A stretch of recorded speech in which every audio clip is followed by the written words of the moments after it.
Okay, here's the crosscut blade with the temper tough. I don't know if y'all can see.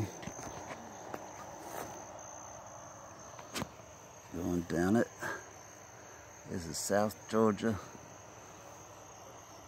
These are biggest logs we get, probably. They're big, some few bigger ones. But there is the third cut I did. You can turn that on. Well, I guess, no, leave it off for a second. There is the third cut with a ripping chain.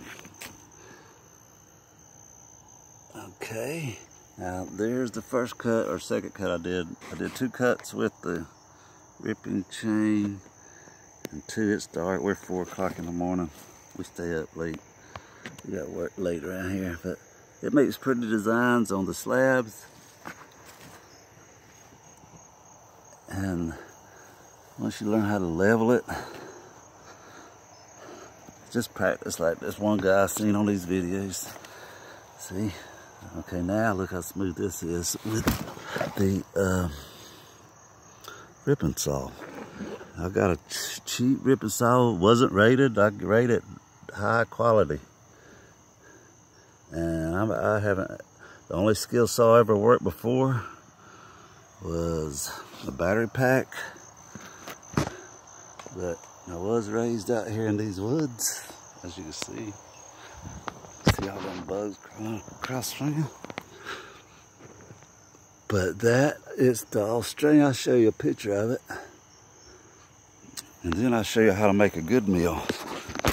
Like it comes with no directions, but it'll make a pretty bean.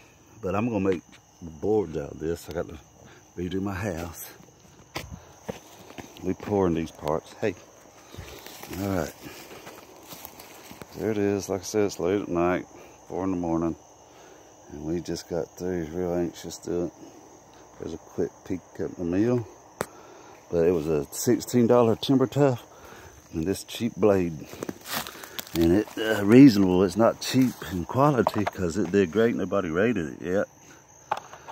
But I got a 20-inch Poulan Pro.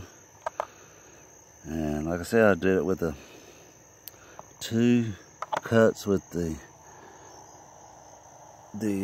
cross cut. Here's the ripping chain from